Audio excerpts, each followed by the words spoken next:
Shalom d'église, bonjour et bon sabbat. Quel chant extraordinaire, n'est-ce pas? C'est un chant qui exprime en fait l'objectif de tout chrétien. Qui n'a pas cet objectif? D'être à Jérusalem, enfin, voir notre Seigneur, s'asseoir à côté de lui, certainement lui poser certaines questions. C'est l'objectif de tout chrétien. Et je remercie l'Église et je remercie le Seigneur de m'avoir choisi ce matin pour apporter la parole de Dieu. Et je dois dire que à chaque fois que je viens à Orléans, c'est toujours un plaisir parce qu'Orléans est ma première famille à Ottawa et elle restera ma première famille. Donc, ce matin, nous allons interroger le dernier livre de la Bible pour savoir qu'est-ce que le Saint-Esprit veut nous enseigner. Avant d'entrer dans la Bible, il est question de Jésus-Christ qui va se présenter à son serviteur pour lui donner un message, pour que lui, à son tour, distribue aux 7 églises. Mais avant de le faire, il prend le temps de se révéler à son disciple bien-aimé. Et c'est dans cette révélation que nous allons nous concentrer pour comprendre quel est le message que Dieu a pour nous ce matin. Je vous invite à ouvrir la Bible, même si le passage est projeté sur le projecteur. Et j'aimerais relire le texte avec vous, si ça ne vous dérange pas. Nous sommes ici pour avoir un dialogue avec Dieu. Apocalypse chapitre 1er et les versets 10 à 12. Il est dit: je fus saisi par l'Esprit au jour du Seigneur, et j'entendis derrière moi une voix forte, comme le son d'une trompette, qui disait: ce que tu vois, écris-le dans un livre, et envoie-le aux 7 églises, à Éphèse, à Smyrne, à Pergame, à Thyatire, à Sardes, à Philadelphie, et à la Odyssée. 12. Je me retournai pour savoir quelle était la voix qui me parlait, et après m'être retourné, je vis 7 chandeliers d'or. Je vous invite à présent de faire une courte prière avec moi. Éternel, notre Dieu, notre Père, nous voici arrivés au temps voulu.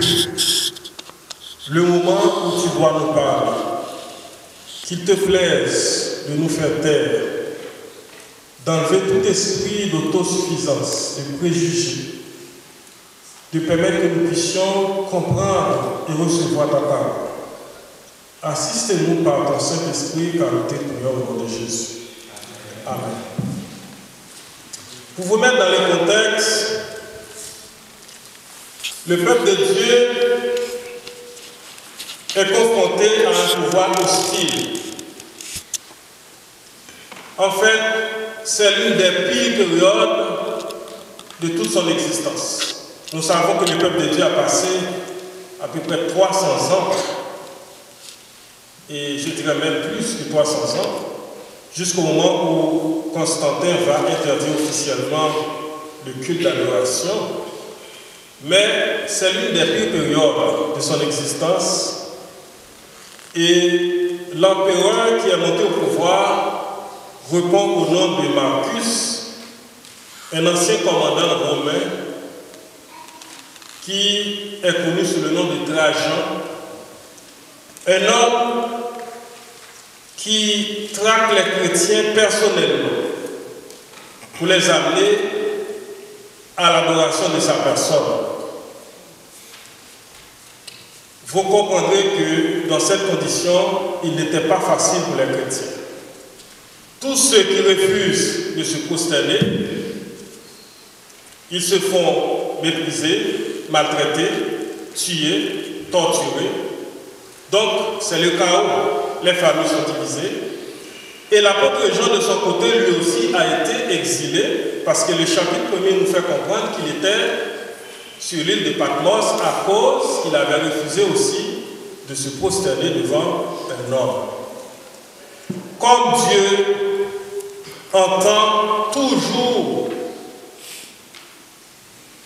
le cri ou les cris de ses enfants.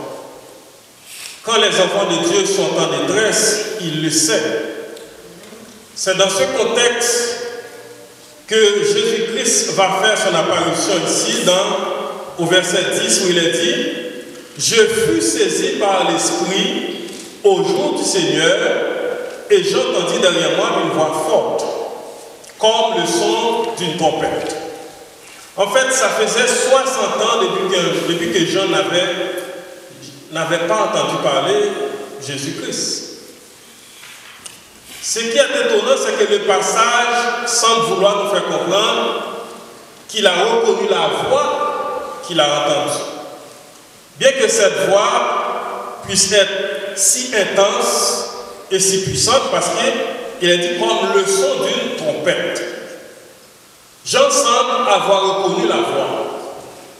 Parce qu'au verset 12, il est dit « Je me retournai ».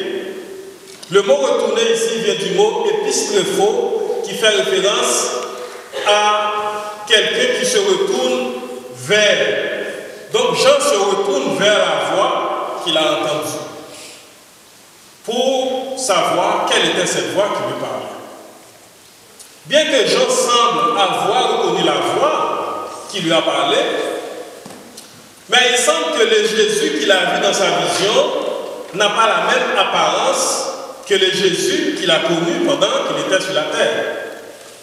Parce qu'au verset 5, ici dans le même chapitre, on dit « Et de la part de Jésus-Christ, le témoin fidèle, le premier-né des morts et le prince des rois de la terre. » Au verset 12 à 15, Jésus-Christ se présente comme le roi et le prêtre, le grand prêtre. En fait, Jean voit ici le Jésus exalté qui est dans sa gloire et dans sa puissance. Ce n'est pas le Jésus qui était sur la terre, mais c'est le Jésus, le grand Jésus, qui est exalté et puissant. La révélation est si puissante qu'au verset 17, on nous dit que quand je le vis, je tombais à ses pieds comme mort. Ces jambes ne pouvaient plus tenir. Vous savez, l'Ancien Testament a parlé beaucoup de ceux qui ont été submergés par la gloire de Dieu. Genèse 17. Quand Abraham a vu la gloire de Dieu, lorsqu'il s'est révélé pour confirmer l'alliance, qu'est-ce que la Bible a dit? Il tomba sur face. Quand Josué, qui s'est préparé à conquérir Jéricho, il a senti la présence du chef de l'armée à côté de lui dans son camp, la Bible dit qu'il tomba sur face. Quand Jean, Jacques et Pierre, le cercle intime de Jésus-Christ, sur la montagne, ont vu la gloire de Jésus-Christ, ils tombèrent sur face. Quand l'apôtre Paul, sur la route de Damas, a vu la gloire de Jésus-Christ, qu'est-ce qui s'est passé? Lui aussi tomba sur face. La question qui me reste à vous poser maintenant, est-ce que nous connaissons ce grand Jésus que nous servons? Connaissez-vous vraiment ce Dieu que vous servez? Je ne suis pas sûr. Je ne suis pas sûr que nous connaissons ce grand Jésus que nous servons aujourd'hui. Parce que si nous connaissons ce grand Jésus,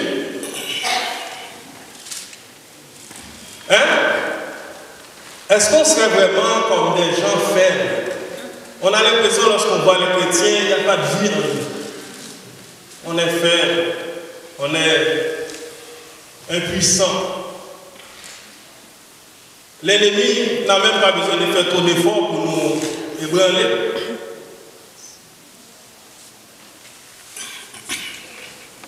Le monde nous regarde.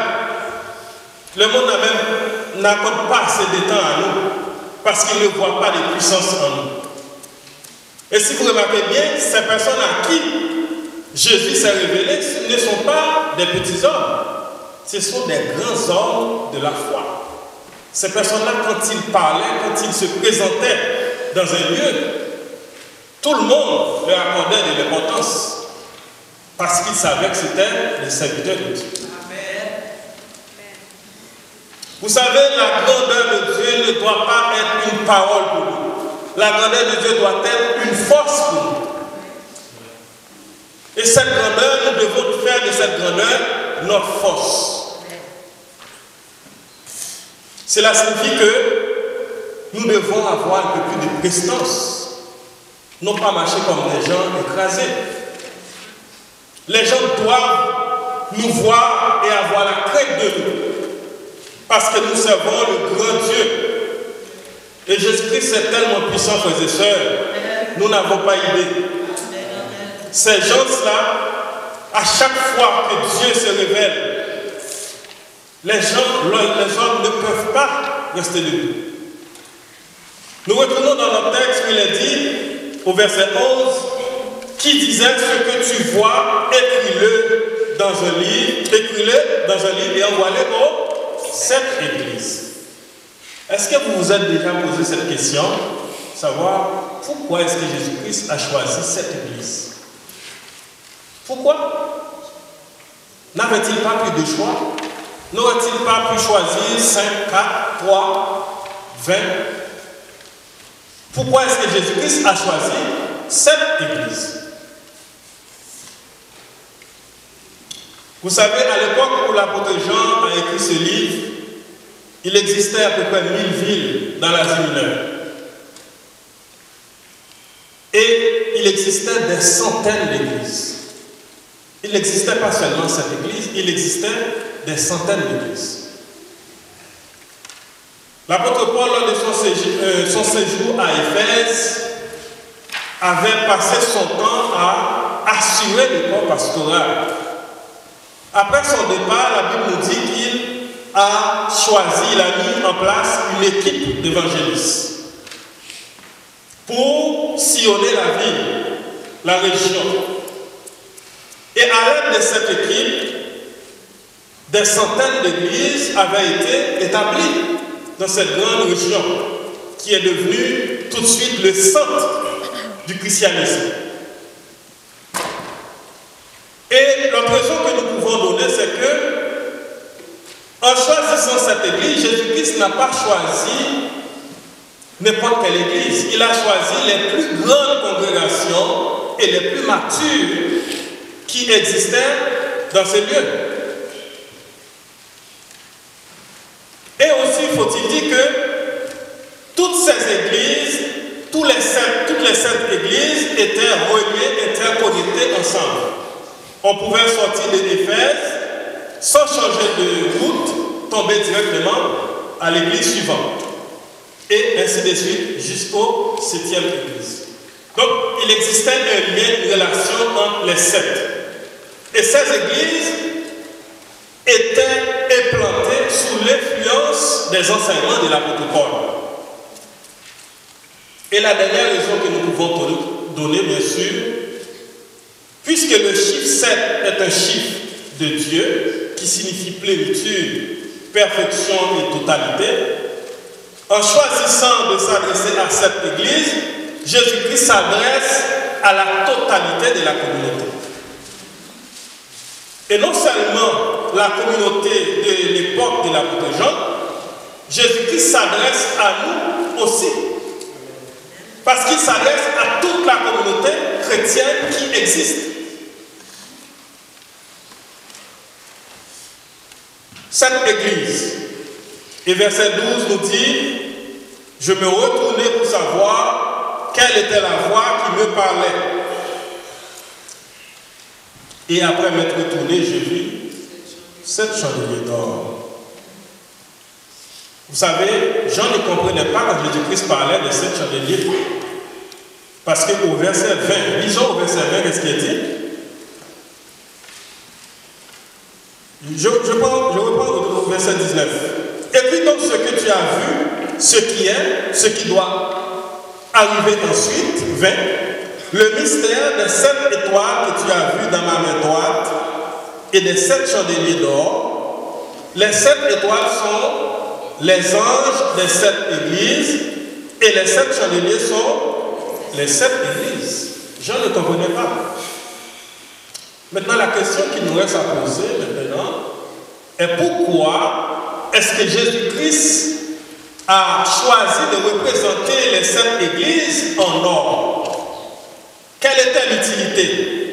Est-ce que Jésus-Christ était obligé de représenter les églises en or? Pourquoi 7 chandeliers d'or?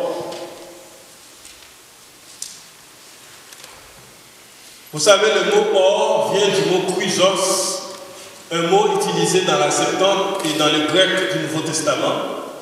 C'est un mot aussi qui a été pris de la littérature ancienne qui signifie la forme la plus pure de l'or. Tout comme il est vrai aujourd'hui, l'or dans l'ancien monde était l'or le plus pur. Ce temps-là n'était pas mélangé avec soit de l'argent ou du bronze. C'était l'or pur. Mais pour comprendre l'analogie de l'apôtre Jean ici, en utilisant le mot or, dans un premier temps, il faut comprendre le processus qu'on utilisait pour faire de l'or. Et juste avant de comprendre le processus, il est important de voir que Jean, puisque Jean a utilisé le mot or au verset 12, ce qui signifie que l'Église n'avait rien de désirable aux yeux de Dieu. Cette Église, aux yeux de Dieu, nous montre qu'elle avait une immense valeur. Maintenant, pour comprendre l'or, vous savez, il faut prendre une grosse roche. La roche doit être retirée de la terre, écrasée en poussière, et maintenant, cette poussière doit être lavée avec des tonnes d'eau. Et ce qu'il va nous donner maintenant, l'or brut. Mais cet or brut-là n'est pas encore l'or pur. Il doit être passé dans un four, vraiment avec un feu, une chaleur très, très, très élevée. Je dirais même une fournaise. Ce processus n'est pas quelque chose de confortable. Ça prend du temps, ça prend de l'argent, c'est sale. C'est dur. Je ne pense pas qu'une personne ici parmi nous aurait accepté de faire ce sale boulot. C'est un processus qui demande beaucoup d'énergie. Et après avoir subi vraiment cette chaleur, le travailleur doit enlever l'or avec un matériel spécial, un instrument, qu'il va enlever maintenant les saletés, les impuretés. Et s'il regarde qu'il y a encore un peu d'impureté sur l'or, il doit recommencer le processus. Encore et encore et encore et encore, ça prend vraiment des journées jusqu'à ce qu'il arrive à voir l'or pur. Vous savez, nous vivons dans une époque moderne. L'Église d'aujourd'hui subit ce qu'on appelle beaucoup de critiques. Beaucoup de critiques. Et sérieusement, je dois vous dire, certaines personnes ont raison de critiquer l'Église. Nos dirigeants font n'importe quoi. Il y a beaucoup trop de lacunes. négligence. Nos comités finissent toujours en coup de poing verbal. Un coup de poing verbal. Et lorsqu'on se sacrifie pour faire une activité, soit des études bibliques, un petit comité pour faire avancer les choses, on regarde où sont les pasteurs. Ils ne sont pas là, ils sont encore occupés, en voyage. On n'accorde pas trop d'importance à ce qui s'est fait dans l'Église. Certaines personnes ont raison de critiquer l'Église. Et j'allais oublier nos comportements dans l'Église. Il se passe tellement de choses, on a de la difficulté à savoir, à différencier l'Église et le monde. Parce que ce qu'on voit et entend dans le monde, ça se passe aussi dans l'Église. Cette Église paraît si faible, fragile, déplorable. Regarde, les gens étaient là, ils n'ont même pas pris la peine au moins de jeter un coup d'œil. Qu'est-ce qui se passe des cellules? Un petit groupe de Noirs qui se rencontrent, qui se disent adventistes, ils ne voient pas des choses extraordinaires. Et certaines fois, il y en a même qui entendent de ces mauvaises choses qui se passent dans l'Église. Mais laissez-moi vous dire une chose. Qui est l'Église? Est-ce que l'Église, c'est le bâtiment? L'Église, c'est nous. Quelque part, en critiquant l'Église, nous nous critiquons aussi. Nous nous critiquons. Nous sommes en train de nous critiquer parce que nous sommes l'Église. Vous savez, lorsque Jésus-Christ a pris le temps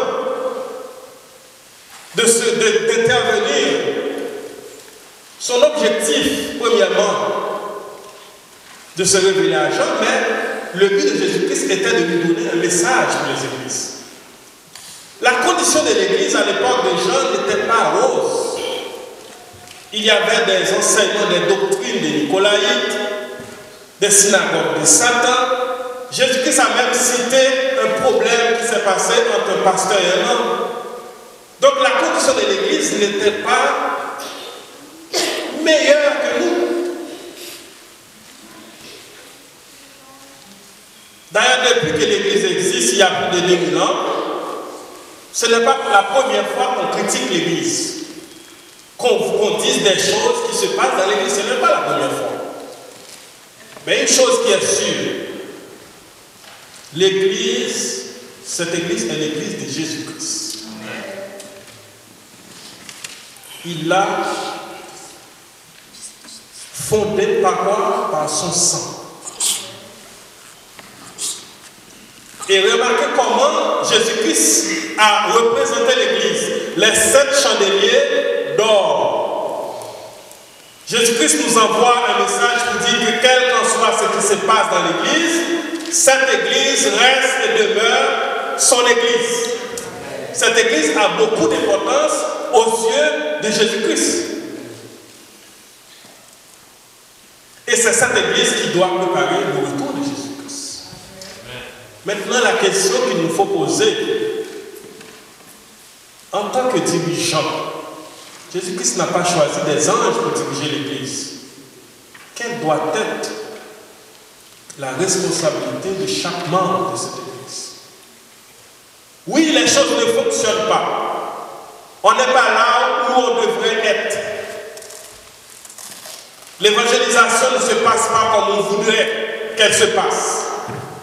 Mais quelle solution offrons-nous? Oui, mon frère, quelle est la solution que tu as? On ne peut pas passer notre vie vraiment à critiquer l'Église. Il nous faut donc offrir des solutions. Donc, quelque part, chaque membre, chaque disciple a une responsabilité. C'est ce que Jésus-Christ a fait. Il a vu que ça ne marchait pas comme il fallait. Les choses n'étaient pas en bonne condition. Et depuis que ces enfants étaient en souffrance, en difficulté, Jésus-Christ a pris la résolution de se révéler dans toute sa gloire à son disciple. En se révélant à Jean, Jésus-Christ se révèle à nous aujourd'hui. La seule différence, c'est qu'on n'a pas vu sa gloire et on n'est pas tombé comme Jean. Mais le message est important. Jésus-Christ s'attend à ce que chaque membre intervienne, chaque membre prenne la décision, chaque membre accepte de remplir sa part de responsabilité. Donc la question aujourd'hui pour nous et la réponse aujourd'hui, c'est que nous ne devrions pas continuer à entendre des critiques à l'Église d'Orléans. Et si on entend des membres qui critiquent l'Église, nous devons lui poser la question, mon frère, qu'est-ce que tu fais? Parce que je ne veux pas entendre ce qui ne va pas dans l'Église, je veux entendre ce que tu pourrais faire. C'est comme ça qu'une Église grandit. C'est comme ça qu'une Église évolue et augmente en membres.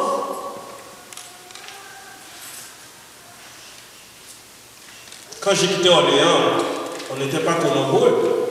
Et jusqu'à maintenant, on n'est pas encore trop nombreux. Et avant moi, Orléans existait déjà. Les directeurs du ministère personnel, à lui seul, ne peut pas faire le boulot. Le pasteur, à lui seul, ne peut pas faire le boulot. Les anciens ont leur part de responsabilité. Les chefs des départements ont leur part de responsabilité. En fait, le travail est simple. Le problème, c'est que nous n'arrivons pas à nous entendre pour faire le travail. Et certaines fois, on met la faute sur le pasteur. La campagne s'est mal passée, mais c'est le directeur qui n'a pas rien fait. Tout le monde, quelque part, doit s'entraider pour que l'œuvre de Dieu avance. Donc, nous avons vu que Jean a compris la voix qui lui a parlé. Jésus-Christ, qui a représenté l'Église, qui a choisi premièrement cette Église, qui l'a représentée par de l'or, et nous avons dit que l'or nous montre que Jésus-Christ accorde beaucoup de valeur et d'importance à l'Église. Et nous avons vu que même s'il y a des critiques, Jésus-Christ ne s'arrête pas aux critiques. Et Jésus-Christ prend la résolution de corriger les choses. Et pour finir, je dois vous dire, il y a 4 de cette Église qui vont tomber sous jugement. L'intervention de Jésus-Christ est pour corriger au fruit de la repentance et s'il n'y en a pas, passer au jugement. Donc, ma prière pour vous et pour moi aujourd'hui, ce midi, frères et sœurs, c'est que Dieu nous donne son esprit afin que Orléans ne reste pas comme dans l'état qu'elle est maintenant. Orléans devienne l'une des plus grandes églises de la ville d'Orléans. Amen. Et ceci pour que cette église puisse attirer tout le plus grand nombre possible dans cet endroit. Merci, bon sabbat.